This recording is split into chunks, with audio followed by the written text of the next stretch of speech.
Quelles sont tes racines et tes fondations? D'où je viens? Exactement.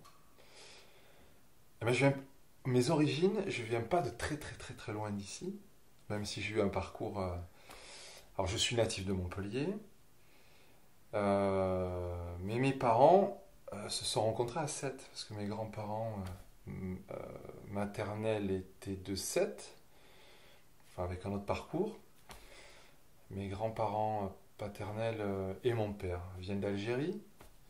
Ils sont arrivés donc à Sète en 62. Et mes parents se sont rencontrés dans le même immeuble, voilà l'histoire, à Sète, au Château Vert. Et, euh, et puis bon voilà, ils ont fait leur histoire, leur vie.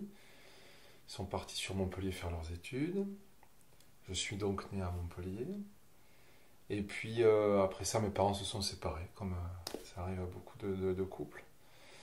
Et, euh, et donc, mon enfance s'est passée entre une belle enfance, même si mes parents étaient séparés, avec mes parents. Et j'ai le souvenir, justement, en étant ici, c'est un peu particulier pour moi, parce que 7 de l'autre côté, où je passais tous mes mercredis, ou un mercredi sur deux en tout cas, à 7 sur le bassin de Thau, et beaucoup de mes vacances, quoi, avec les cousins, cousines. Voilà. Voilà. Là, spontanément, quand je parle de mes origines, eh ben, c'est ça. Qu'est-ce que tu peux nous dire de tes parents en plus? Qu'est-ce que je peux dire de mes Qu'est-ce qu'ils parents? faisaient comme métier par exemple? Alors, mon papa était conseiller en assurance. Ce serait un peu compliqué de parler. Il était assureur pendant des années, puis il a monté sa boîte, qui n'était pas du tout l'assurance, mais conseiller en assurance pour... Bref, voilà. Donc, pas un peu long à expliquer. Voilà. Et ma maman a travaillé pour une entreprise qui vendait des grosses pompes. C'est elle qui avait vendu à l'époque la pompe de la piscine à vagues du Cap d'Agde d'Aqualand. Voilà. Donc voilà, des grosses pompes. Puis après, elle a changé de métier. Elle est partie bosser toujours dans le lien avec l'eau, du coup, pour le coup, avec la compagnie Gérald des Eaux, Veolia. Voilà. Et voilà, elle était cadre dans cet univers-là. Voilà. Et qu'est-ce que tu as appris de tes parents justement? Qu'est-ce que j'ai appris de mes parents? Alors là, spontanément, je vais parler de différents univers. Euh, Mon papa, donc je le voyais comme ça se passait à l'époque, hein, un peu moins maintenant, mais un week-end sur deux, la moitié des vacances scolaires, tout était cadré, millimétré, tout ça. Et donc, chez mon papa, ben, c'était plus, j'ai pas envie de dire les vacances, mais c'était plus, peut-être plus ludique. Il n'y avait pas la contrainte des devoirs au quotidien, il n'y avait pas tout ça. Et mon père, il est passionné par la mer. Voilà. Donc il a son voilier. Voilà. Là pour le coup, j'ai vraiment passé beaucoup de temps. Les vacances, c'était partir au Baléares en voilier. Voilà, ça peut paraître comme un luxe, quoi, hein, de partir comme ça. Mais dans le plus simple, entre guillemets, dans le plus simple appareil, hein, c'est-à-dire que on mangeait du poisson, on mangeait pas de la viande, quoi, parce qu'on mangeait ce qu'on pêchait. Mais en tout cas, voilà, c'était de très très belles expériences. Alors je retiens ça, mais évidemment, il n'y a pas que ça. La vie ne s'est pas faite autour de vacances. Voilà. Et donc mon papa s'est remarié, enfin, etc. Et ma maman était plus, on va dire, de la terre, puisqu'elle s'est remariée aussi avec un monsieur qui, lui, était auvergnat. Puisqu'il est décédé aussi. Mais il était auvergnat. Donc là, pour le coup, j'ai appris beaucoup plus de choses liées à l'univers de la terre, quoi. Voilà. Les animaux, traire des vaches. Et je me sentais privilégié quand j'étais jeune parce que mes vacances, quand elles se passaient là-bas, je revenais en disant tiens, j'ai traité une vache ou je sais pas, j'étais voir des cochons, j'ai ci, j'ai ça. Je me rendais compte que dans la cour, tout le monde n'avait pas la chance de voir tous ces animaux-là. Même si aujourd'hui c'est commun, quoi. Voilà. C'était pas le cas. Quel enfant tu étais? Alors je pense que j'étais un enfant relativement sage, à faire des petites bêtises, mais rien de... voilà. J'étais un enfant qui écoutait, j'étais un enfant qui, et aujourd'hui encore en tant qu'adulte, j'hérite de ça, qui cloisonnait beaucoup. Parce que même si j'ai eu cette chance d'avoir mes parents qui, dans ce divorce, c'est bien passé. Moi, j'ai le souvenir de faire des anniversaires où je suis avec mon papa et ma maman. C'était une chance à ce moment-là, hein, de les avoir réunis. Il n'y avait pas nécessairement les conjoints, mais on était tous les trois. Voilà. Et ils faisaient cet effort-là et ça se passait bien. Pour autant, il y avait le monde chez ma maman et le monde chez mon papa. Et c'était pas la même brosse à dents que je trimballais. C'était pas nécessairement les mêmes jouets que j'avais dans la même valise. J'avais deux mondes différents. Voilà. Qu'est-ce que je peux dire? J'étais un enfant. J'étais pas super fort à l'école. J'étais pas très scolaire. Euh, c'est- je- je- je- J'en parlais il y a quelques jours avec ma maman justement. J'ai toujours travaillé pour eux ou pour elle, parce que c'est elle qui suivait un peu plus le truc, et pas nécessairement pour moi. C'est-à-dire que je me suis plus épanoui par la suite, au moment où moi je l'avais choisi, et ce vers quoi je voulais aller. J'avais toujours cette impression de devoir plaire, ou de devoir, ou de devoir faire les choses pour être bien. Voilà. Peut-être qu'il y a eu des comparaisons que j'ai entendues régulièrement, sans que les personnes qui me les faisaient se rendent compte des petites douleurs que ça pouvait faire, mais voilà. C'était. Je pense que j'étais un enfant facile à vivre derrière tout ça. Voilà. Et puis, quand tu dis enfance, c'est quoi enfance? C'est ça, c'est quand j'ai 4 ans et que, euh, même si je dis que j'ai la chance d'avoir mes parents qui étaient cool, etc., je faisais partie aussi peut-être de ces rares, très rares. Enfin, j'ai toujours été le seul dans ma classe quand j'étais enfant divorcé, à lever la main avec timidité, jeune, etc. Donc il y a cette enfance-là où c'était un peu par moment, voilà, je vais prendre un cliché tout bête, hein, mais le mardi soir il y avait la dernière séance et quand je discutais avec les copains et les copines, quand on se revoyait le jeudi, encore une fois, il n'y avait pas le téléphone, on n'en parlait pas une quart d'heure après sur tous les réseaux sociaux. Hein. Euh, ouais, t'as regardé quoi? J'ai regardé la dernière séance avec papa et maman. Voilà. Je sais pas ce que c'est de regarder un film avec papa et maman dans le canapé. Donc ça, c'était peut-être des choses qui me manquaient un petit peu, mais a contrario, j'ai eu cette chance de vivre ces deux univers avec tout ce que ça a pu m'apporter. Et je me suis senti mais, ultra privilégié, vraiment, de pouvoir avoir cette chance de découvrir la mer et le côté ludique de la mer, parce que je suis pas voileux comme mon père. Alors lui, il est capable de faire des traversées ou quoi. Moi, je trouve ça limite ennuyeux. S'il n'y a pas un but, il faut vraiment qu'il y ait un but précis d'aller d'un point A à un point B. Mais, mais je me voilà, moi, j'ai ce souvenir-là de traverser justement, aller au Baléares et que mon père me réveille à 5 heures du matin, à me sortir de mon duvet, dire il y a les dauphins, de voir les dauphins à côté du bateau. Enfin voilà, ça je pense que c'est unique, unique, unique. Très peu de gens ont cette chance-là. Ou de voir des baleines, ou de voir, enfin bref, d'aller pêcher. Et puis de l'autre côté, voilà, de voir tous ces animaux qui étaient plus terrestres et aller voir pondre une poule qui pond un œuf. Je pense que je sais pas si beaucoup le voient aussi, ou de voir un veau qui naît aussi. Enfin, c'est des moments qui étaient ultra privilégiés. Donc il y a cette enfance-là aussi. Et puis après, quand on rentre dans l'adolescence, c'est une autre enfance avec les joies et les peines, les bêtises, les excès, ce qu'il faut qu'on teste dans la vie, de bien, de moins bien. Et puis ça reste aussi l'enfance, le moment où on se dit stop, il faut que je parte parce que ça m'étouffe. Quoi. Voilà, il y a beaucoup de choses qui m'ont étouffé. Voilà. Est-ce que tu peux nous dire quel élève tu étais pendant ta scolarité? J'étais un élève moyen. J'étais un élève moyen. Je répète les mots en fait que j'ai entendus toute mon enfance. Un élève moyen. 10. Il se contente de 10. Il a des compétences, il a des capacités, mais il se contente de 10. Donc sous-entendu, il est un peu feignant. Ok.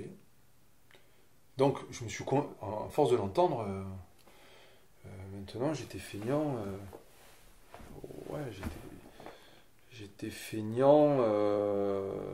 J'étais feignant, je pense, parce que je faisais pas ce que j'aimais pas faire, quoi, tout simplement. Pour moi, on est feignant. Pour moi, on est feignant. Quand on est feignant, on est feignant pour tout. Et le sport, j'en bouffais, j'en bouffais. J'étais prêt à rentrer plus tard, me lever plus tôt, pour toucher à tous les sports, tout ça. Donc je pense pas qu'il y ait un lien réellement avec la fainéantise. Ça, je l'ai compris beaucoup plus tard aussi. Parce que pour moi, j'étais quelqu'un de feignant. On me l'a tellement dit, t'es feignant. On ne fait pas, tu fais rien, etc. Par rapport au travail. Donc bref, voilà. Donc j'étais un élève moyen, voilà, qui se contentait visiblement de la moyenne et qui faisait pas plus pour avoir plus. Donc peut-être que aux yeux de mon entourage, je manquais d'ambition à ce moment-là. Et ça, c'est peut-être pas faux. Euh, voilà. Ensuite, hop, le lycée, bah, pareil, finalement, tout ça. J'ai eu mon bac, encore une fois, pas pour moi. Je pense aujourd'hui que je l'ai eu pour mes parents, je l'ai pas eu pour moi. Euh, Après, je suis allé à la fac parce qu'il fallait faire quelque chose où je me suis pas du tout épanoui. Voilà. Et, euh, et après, j'ai voulu partir. Au niveau de tes frères et sœurs, tes demi-frères et demi-sœurs, si j'ai bien compris, Ouais, c'est compliqué. enfin, compliqué, pas forcément, c'est juste une façon de Oui, concevoir oui, la femme. Une fratrie différente. oui. Qu'est-ce que tu peux dire de, justement, de cette fratrie construite Et te placer dedans. Et nous expliquer les écarts d'âge ou les prénoms. Alors, Dis ce que tu veux. Euh, je vais dire les prénoms. Audrey, qui est une sœur d'affiliation en fait. Hein. On n'a pas de lien de sang du côté donc de ma maman. Elle a 2 ans de plus que moi. On était proches lorsqu'on était ensemble. On était proches. On n'était pas de cette génération où il y avait les téléphones portables. Donc quand on ne se voyait pas, eh ben, on n'avait pas de nouvelles. Euh, voilà, le téléphone à cette époque-là, quand on le décrochait, on payait quelque chose, donc on n'était pas dans ce, voilà. Mais on était très proches, on était confidents, on se chamaillait, comme des frères et sœurs, je pense. Mais pendant ces laps de temps, et c'était pas au quotidien. Voilà. Et ensuite, du côté de mon papa, donc quand je dis j'ai une petite sœur, on a 10 ans d'écart avec ma petite sœur Delphine. Donc 10 ans, ça marque. Et évidemment, quand elle en a 10, j'en ai 20. Et quand j'en ai 20, je suis plus à la maison. Mon centre d'intérêt, il n'est pas nécessairement d'aller passer. Je vais voir mes parents, je suis content de voir mon père, etc. Mais je suis surtout content de sortir en boîte, hein, et du coup de me lever à 2 heures de l'après-midi, de grappiller ce temps qu'on pouvait passer ensemble ou pas. Voilà. Donc bon, on a des contacts, mais qui sont beaucoup plus éphémères. Et j'ai un petit frère qui, lui, avec lequel j'ai 16 ans d'écart, dans notre union, quoi. Donc là, ce que je viens de dire pour ma sœur, c'est encore pire pour mon petit frère. Pour autant, on a quand même des liens. Il grandit il a aujourd'hui 16 ans d'écart, donc 30 ans, voilà. Euh, et j'ai pas envie de dire on apprend ou on réapprend à se connaître ou quoi que ce soit, parce que c'est pas le but. Moi, je pars du principe aujourd'hui, dans ma vie, je n'ai aucune obligation envers qui que ce soit. J'ai des droits et des devoirs par rapport à mes parents. Maintenant, j'ai pas nécessairement de droits et devoirs avec ceux qu'ils ont construit ou ils ont voulu construire. C'est pas ma vie, c'est leur vie. Ça veut pas dire que je m'en délaisse complètement, hein. C'est important aussi pour moi et ça fait partie un petit peu quelque part de moi, mais je n'ai pas, je me sens pas obligé d'eux. Voilà, je me sens pas obligé d'eux. Donc je fais les choses avec beaucoup de spontanéité et d'envie. Et puis quand je reçois un appel, je suis là, je le mets pas de côté. Voilà, mais on a cette relation aujourd'hui. Et aujourd'hui, cette relation, je pense que qui est un petit peu plus éloignée, un peu je pense que j'en suis, j'ai pas envie de dire le mot coupable parce qu'il est négatif, mais responsable. Voilà, j'ai organisé un petit peu les choses comme moi j'avais envie de les vivre à un moment donné ou à un autre. Et puis aujourd'hui je grandis et je construis ma famille avec mes filles, qui elle est un peu plus, voilà, c'est important que ça soit moins déstructuré. Quand tu étais enfant, quels étaient tes rêves?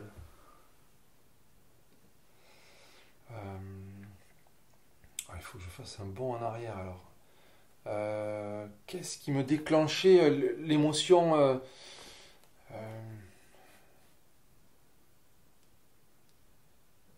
Alors, il y a double. L'émotion positive, c'était quand j'étais enfant, le sport. Le sport était un jeu, J'adorais le sport, vraiment. Je concevais pas la vie sans sport. Une récréation, c'était un moment de sport.